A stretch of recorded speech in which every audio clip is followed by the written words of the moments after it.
দেখছেন তো ভাই, পুরো পয়সা উসুল।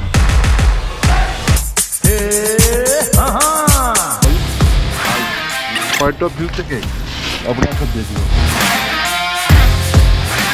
ঠিক আরেকটু গেলেই চায়না।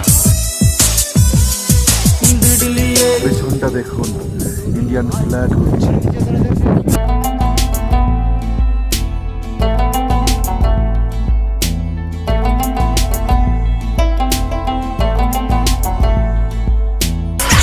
কেন পাহাড়ে আসা এত দূর বাইক চালিয়ে, বুঝতে পারছেন তো পেছনের দৃশ্যটা সত্যি অসাধারণ।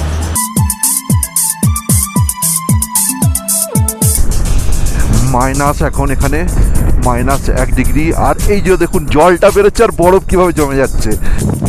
ভারত চীন বর্ডারে এরকম সমস্যা, দারুণ দারুণ দারুণ।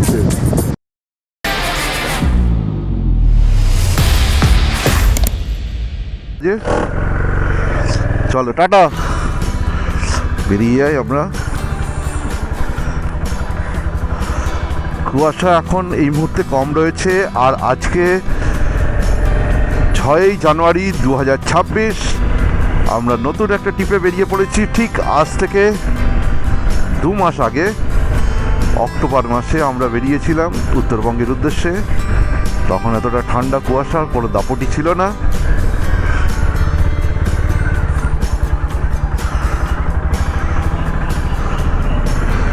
চলো তাহলে, রুট আজকে অন্য দেখাচ্ছে জিপিএস। কল্যাণী এক্সপ্রেসওয়ে যত সম্ভব এখন প্রবলেম আছে বা বন্ধ আছে, তাই আমরা হাওড়ার দিকে ঘুরে দেখাচ্ছি জিপিএস। সেটাই আপাতত মেনটেন করাটাই মনে হয় আমার পক্ষে বেটার হবে। ঘড়িতে এখন বাজে 7:45। আমরা 64 কিলোমিটার পাড়ি দিয়ে দিয়েছি। আর এর আগে এত কুয়াশা ছিল যে ভিডিও করার সাহস পর্যন্ত পাইনি। ক্যামেরা পুরো ধোঁয়া হয়ে যাচ্ছিল, সাদা হয়ে যাচ্ছিল। আর অনেকেই একটা কনফিউশন তৈরি করেছেন কল্যাণী এক্সপ্রেসওয়ে দিয়ে বাইক চলবে কি না। আমরা তো অনায়াসে এই মুহূর্তে কল্যাণী এক্সপ্রেসওয়ের ওপর দিয়ে বাইক চালাচ্ছি, কোনো রকমের পুলিশের দেখা নেই, যেহেতু এত কুয়াশা এবং অন্যান্য গাড়ি ঘোড়াও নেই। তবে আমার মনে হয় কল্যাণী এক্সপ্রেসওয়ে থেকে বাইক চালানোর খুব একটা সমস্যা নয়, বা ট্রাফিক থেকে এরকম কোনো বিধিনিষেধ আরোপ করেননি। তবে ভিজিবিলিটির অভাব রয়েছে, এবং আমরা যতদূর খোঁজখবর নিয়ে জানতে পেরেছি, এখানে মোটর ভ্যান, মানে বাইকের ইঞ্জিন দিয়ে যে মোটর ভ্যান তৈরি করে চালানো হয়, সেগুলোকে বন্ধ করা হয়েছে। অনেকেই এটা নিয়ে বিভিন্ন রকমের মতবাদ প্রকাশ করছেন, বিভিন্ন কনফিউশন তৈরি করছেন। তবে এই মুহূর্তে আমরা কল্যাণী এক্সপ্রেসওয়ে দিয়ে পারাপার হচ্ছি। দেখুন, আর এতটাই ঘন কুয়াশা আর প্রচণ্ড ঠান্ডা যে আমাদের চালাতে ভীষণই কষ্ট হচ্ছে।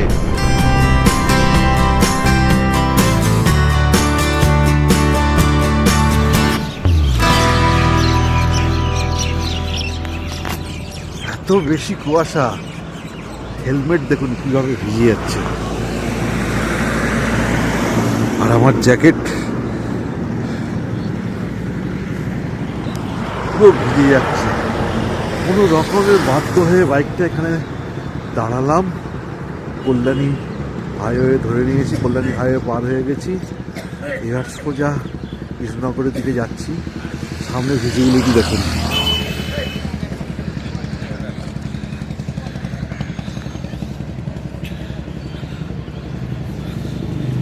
এতটা কম ভিজিবিলিটি, খুব কষ্টে চালাচ্ছি। ঘন কুয়াশা কিছুটা কাটছে, আর আমরা চা বানাচ্ছি এখানে। গরম জল নিয়ে এসেছিলাম। এতটা ঠান্ডা, 9:30 বাজে, একটু একটু আলো ফুটছে। আর আমরা নাকাশিপাড়া এসে গেছি। অলরেডি 150 কিলোমিটারের বেশি চালিয়েছি, কিন্তু গাড়ি খুব একটা টানতে পারছি না। এতটা মাঝে মাঝে কুয়াশা চলে আসছে, আর মাঝে মাঝেই দাঁড়িয়ে যাচ্ছি। ভিডিও করতে পারছি না কারণ এতটা ফগি, ভিজিবিলিটি কম। সামনে ক্যামেরা থাকলে অসুবিধা হচ্ছে। গরম চা খাই, আপনারাও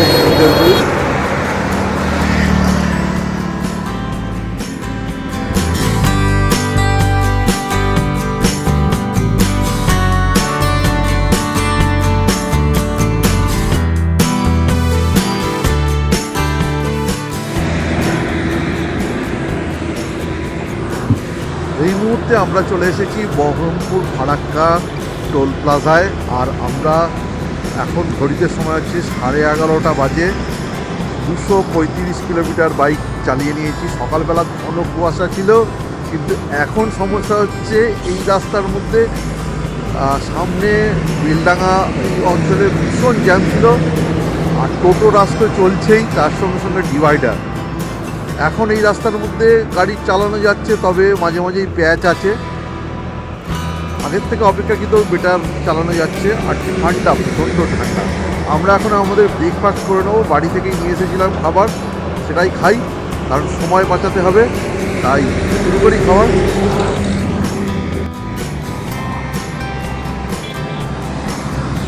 তড়কা, রুটি আর বোঁদে আমরা বাড়ি থেকে নিয়ে এসেছি। এখন আমরা খেয়ে নেবো, সময় বাঁচাতে হবে, তাই নিয়েছিলাম।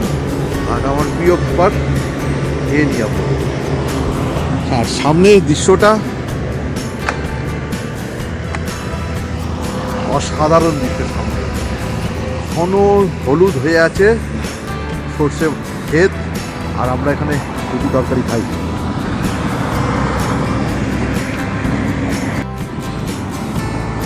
আর এই চরম ঠান্ডার মধ্যে মাঝে মাঝেই এই যে গরম জল ব্যাগ থেকে বার করছি আর কফি বানিয়ে ফেলছি। বাইক চালাতে চালাতে এই কফি খাওয়া, আহা ক্যা বাত হ্যায়। ও ধোঁয়া উঠছে।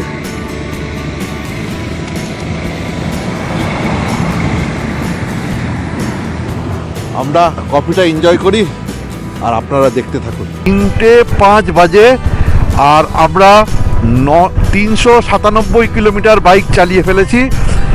ভেবেছিলাম যে এই ব্লগটা আর করবো না, মানে যেতে যেতে কোনো ব্লগ করব না, কিন্তু বাধ্য করলো এই যে প্রাকৃতিক দৃশ্যটা দেখুন। শুধু হলুদ হলুদ আর হলুদ হলুদ।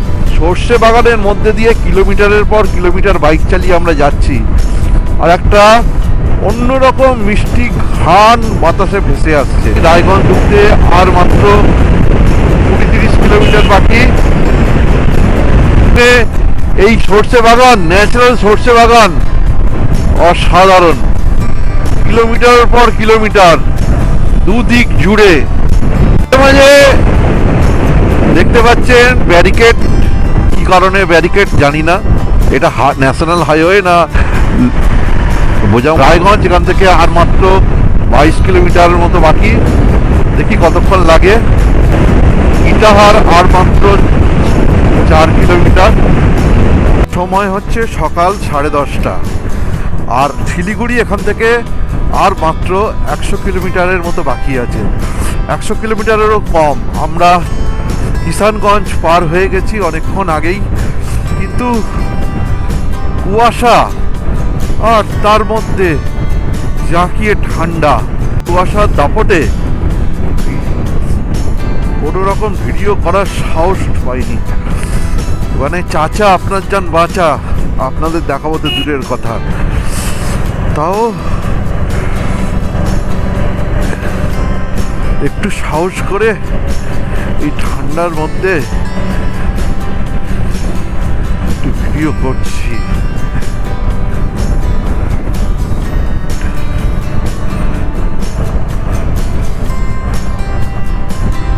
এই অঞ্চলটা ইসলামপুরের মধ্যে আমরা ঢুকে গেছি, আর যথেষ্ট কুয়াশার দাপট এখানে।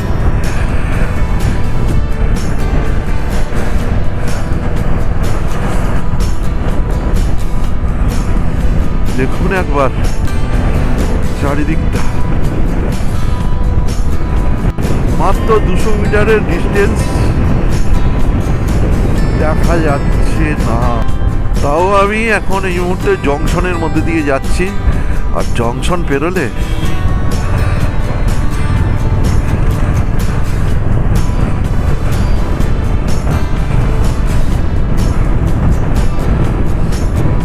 যারা বাড়িতে শুয়ে আছেন তারা এনজয় করুন।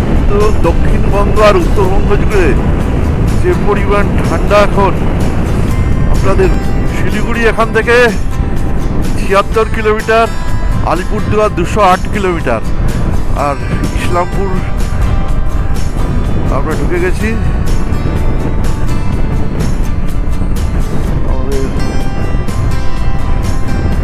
ডান দিকে যেতে হবে।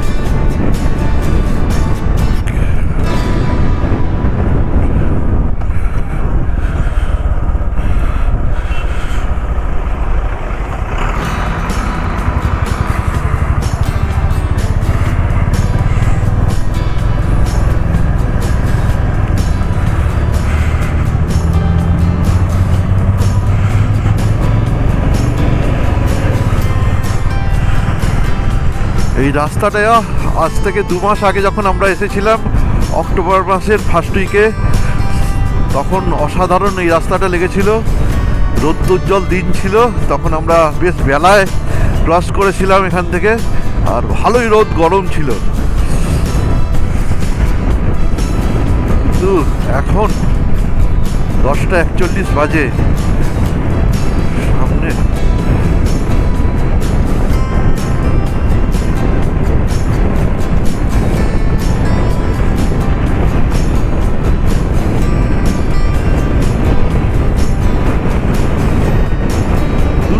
দূর থেকে কিছু দেখা যাচ্ছে না, এতটাই কুয়াশা। দুপুর 1:52 আর আমরা 641 কিলোমিটার পাড়ি দিয়ে অবশেষে পৌঁছে গেছি পাহাড়ে, যার আশায় বারবার ছুটে আসি এই পাহাড়ে। পাহাড় প্রেমী আমরা, ঘন কুয়াশাকে উপেক্ষা করেই আমরা পৌঁছে গেছি। আমরা যাব এখান থেকে এমজি মার্গ, প্রায় 51 কিলোমিটার এখান থেকে বাকি। পাহাড়ে এখন সিজন কমলালেবুর, প্রত্যেকটা মোড়ে মোড়ে কমলালেবু বিক্রি হচ্ছে, পাহাড়ি অরিজিনাল কমলালেবু। আমরা তো শপিং মল থেকে কমলালেবু কিনে খাই, কিন্তু এগুলো নিজস্ব বাগানে চাষ করা, উইদাউট প্রিজারভেটিভ, সার ছাড়াই এই কমলালেবুগুলো চাষ হয়। টেস্ট করবো অবশ্যই, কিন্তু আমাদের হাতে সময় যেহেতু কম। আর এখন যেখান দিয়ে আমরা যাচ্ছি, যখন কিছুদিন আগে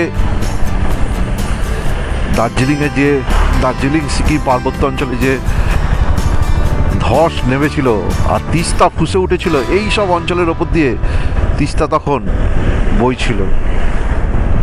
কতটা বিপজ্জনক হয়েছিল। এখানে অনেকগুলো বাড়ি ছিল, দোকান ছিল, সব ভেঙে তিস্তার গ্রাসে চলে গেছে। আবার নতুন করে তৈরি করা হয়েছে পর্যটনের স্বার্থে, সাধারণ মানুষের সুবিধার্থে আবার নতুন করে গড়ে তোলা হয়েছে।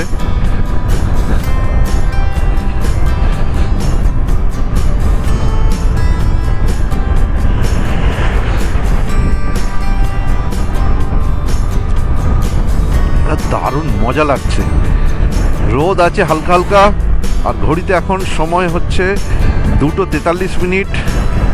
আমরা এখন তিস্তার ঠিক আমার ডান দিক দিয়ে তিস্তাকে সাক্ষী করে এগিয়ে যাচ্ছি।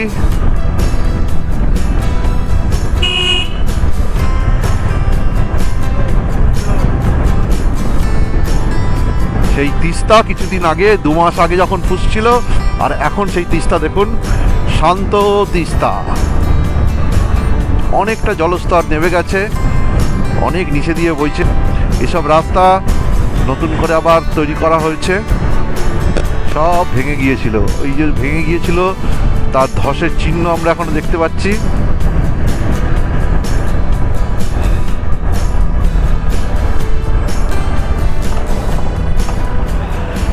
কোনো রকমে মাটি দিয়ে সেগুলোকে আবার ঠিক করা হয়েছে।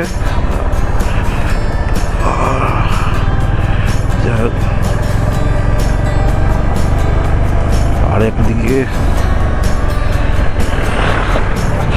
একটু সাবধানে চালাতে হবে এইসব জায়গায়।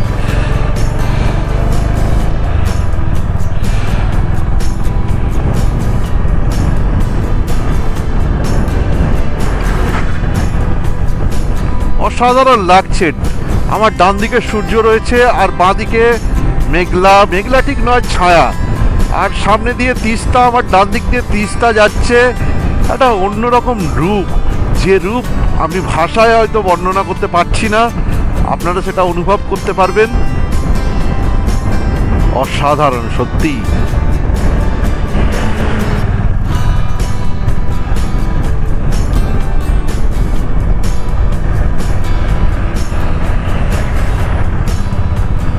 আমার খুব দাঁড়াতে ইচ্ছা করছে এই জায়গাগুলোয়,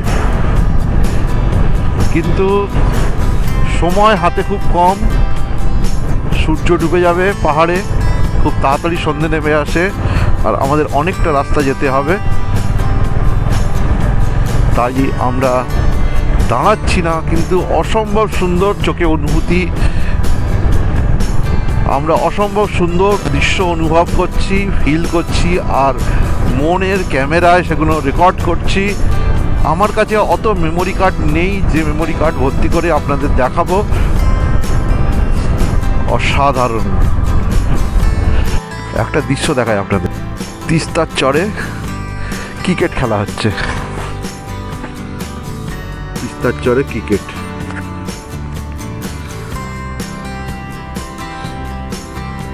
দেখুন দেখুন, তিস্তার চরে ক্রিকেট খেলা হচ্ছে।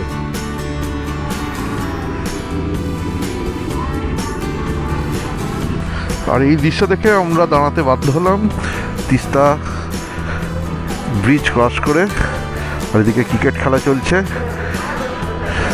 অসাধারণ একটা অনুভূতি। এই যে উন্নয়নের কাজ চলছে, আর এদিকে পাথর পড়ছে। পাথর পড়ার কারণে আমাদের এখন আটকে দেওয়া হয়েছে। পাথর সরানো হলে তারপরে আমাদের রাস্তা খোলা হবে।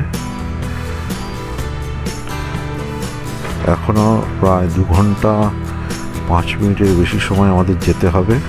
55 কিলোমিটার গ্যাংটক যেতে বাকি রয়েছে। জানি না কখন পাথর সরানো হবে, কখনই আমরা যেতে পারবো। এই যে কীভাবে পাথর ধসে ধসে পড়ছে পাহাড় থেকে, সেখানে আটকানোর ব্যবস্থা হয়েছে, তার ফাঁক দিয়েও পাথর পড়ছে। আর একদিকে তিস্তা চলছে রাফটিং।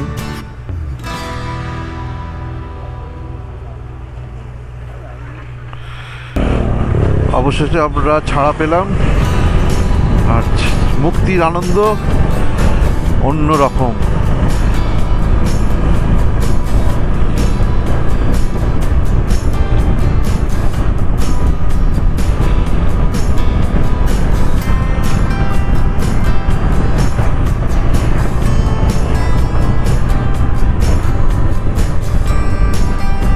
প্রচুর বাইকার বন্ধুরা পাহাড়ে এসেছে।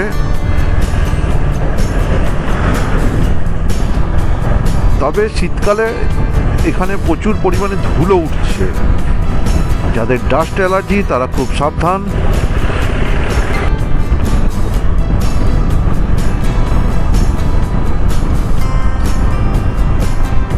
আমরা কোনো প্রফেশনাল রাইডিং গ্রুপের সঙ্গে ভ্রমণ করি না।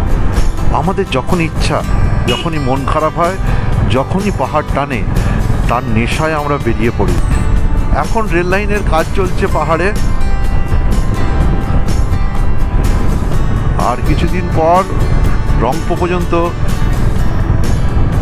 একদম সরাসরি আপনি হাওড়া থেকে বা শিয়ালদা থেকে সরাসরি রংপো পর্যন্ত চলে যেতে পারবেন, সিকিমের রংপো।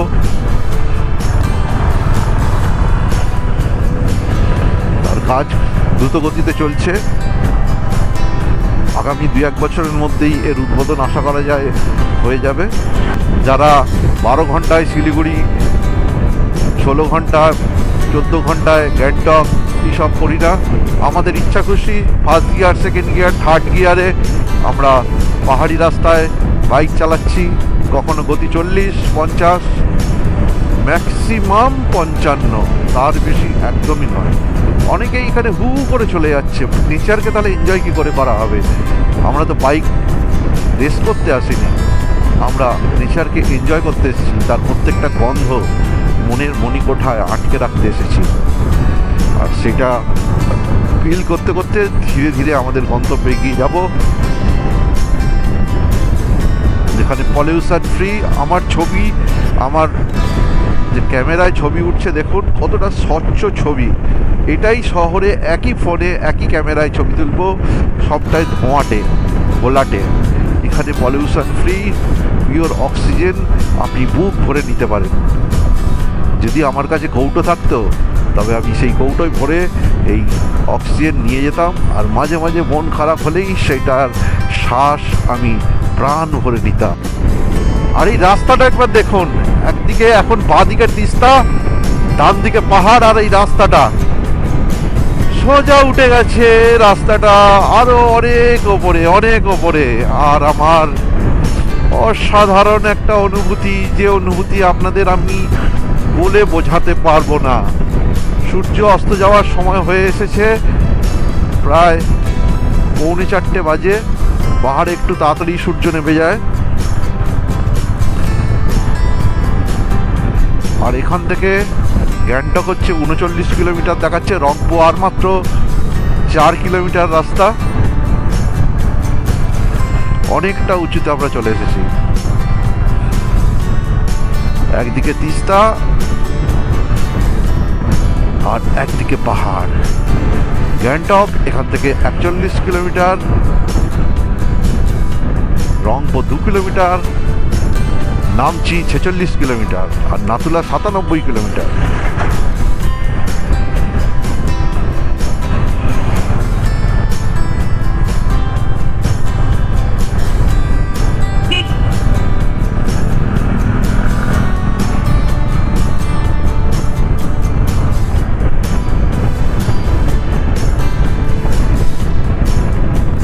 সূর্য ক্রমশ ঢলে পড়ছে, কিন্তু আমরা এগিয়ে যাব সমস্ত বাধাকে উপেক্ষা করেই।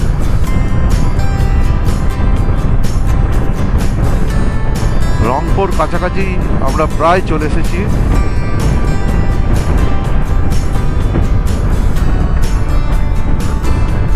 এই যে রংপুর, আর রংপো ব্রিজ মানেই, পার হওয়া মানেই ভারত বাংলাদেশ বর্ডারে আমি গেছি, ভারত পাকিস্তান বর্ডারেও গেছি। কিন্তু এই মুহূর্তে বাইক নিয়ে, আমাদের নিজেদের বাইক নিয়ে আমরা এখন চলে এসেছি বাংলা সিকিম সীমান্তে। আর এই ব্রিজ পার হলেই, ওই যে ন্যাশনাল ফ্ল্যাগটা দেখতে পাচ্ছেন, ওইটা পার হলেই সিকিম প্রবেশ করব। কিন্তু আমরা এখানে দাঁড়াবো, একটু দাঁড়াতে বাধ্য হব, এতটাই প্রাকৃতিক সৌন্দর্য। আমরা কলকাতা থেকে বাইক চালানো শুরু করেছিলাম, আর 694 কিলোমিটার বাইক চালিয়ে ফেলেছি। ঘড়িতে এখন সময় 3:48, আর আমরা এখানে দাঁড়াতে বাধ্য হলাম।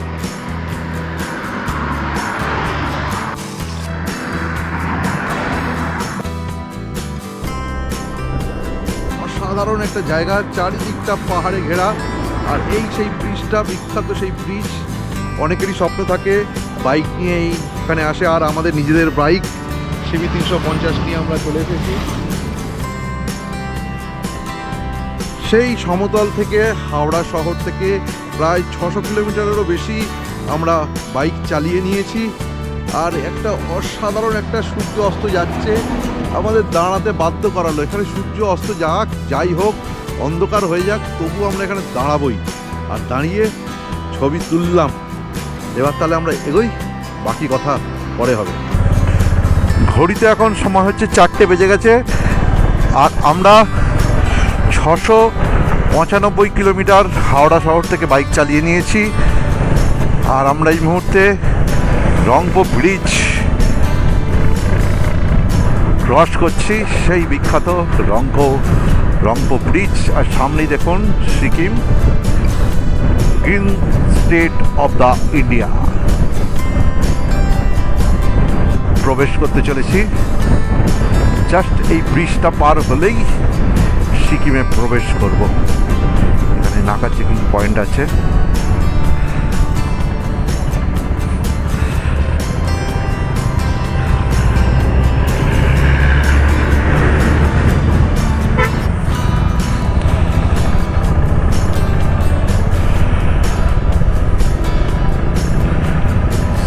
চেকপোস্ট ক্রস করছি। Welcome to Sikkim.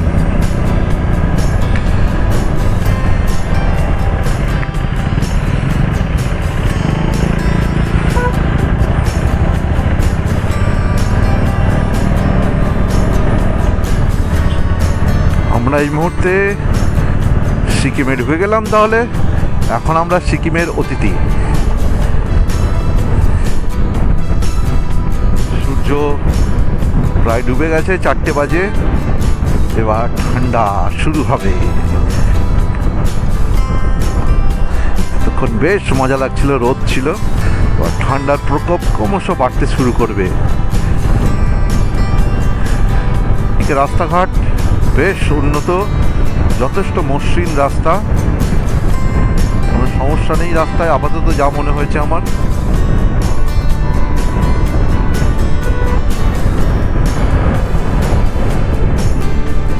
আরপির গাড়ি, যেহেতু ভারত চায়না বর্ডার 100 কিলোমিটারের মধ্যে, তাই আমাদের দেশের অভ্যন্তরীণ নিরাপত্তা, এরা আমাদের ভারতীয় সেনাবাহিনী, তারা বুক দিয়ে আগলে চোখে চোখ রেখে প্রত্যেকটা মুহূর্তে আমাদের নিরাপত্তা দিচ্ছে। আর অনেক রাইডার বন্ধু এখন পাহাড়ে উঠছেন।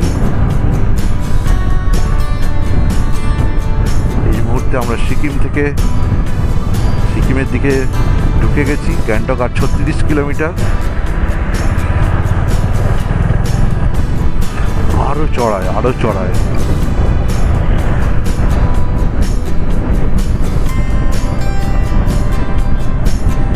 আর একদিকে সূর্য অস্ত যাচ্ছে পাহাড়ের ফাঁক দিয়ে, কি দারুণ লাগছে, যেটা আপনাদের আমি কোনোভাবেই বলে বোঝাতে পারবো না। যে অনুভূতি শুধুমাত্র আমি জানি, যেটা ভাষায় প্রকাশ করার মতো ক্ষমতা আমার নেই। আমাদের রাজ্য থেকে মাত্র 110 কিলোমিটার বাইক নিয়ে পাড়ি দেওয়ার পর মনে হচ্ছে যেন আমরা বিদেশে চলে এসেছি। এখানে বিদেশি ফিলিংস হচ্ছে। এই মুহূর্তে রয়েছি আমরা এমজি মার্গে।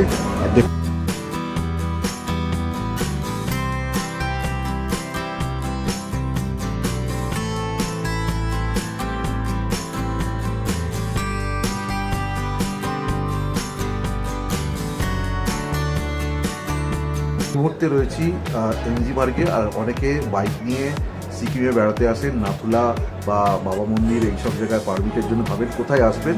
আপনাদের একটা ঠিকানা দিই। এই মুহূর্তে আমি রয়েছি ব্লু স্কাই ট্যুরস অ্যান্ড ট্রাভেলসে, আর ম্যাডাম আছে। ম্যাডামের সাথে ম্যাডাম कैसे आना है यहाँ बोल दीजिए। आपको आना तो एक बात तो वही है, बाइक आपके खुद के नाम में होना पड़ेगा फर्स्ट थिंग, और बाइक 150 सीसी से ऊपर होना पड़ेगा। और वन मोर थिंग, आपका बाइक अपने नाम में होना पड़ेगा। ऑथराइजेशन बाइक इधर नहीं चलता है, बाइक आपके खुद के नाम में होना पड़ेगा।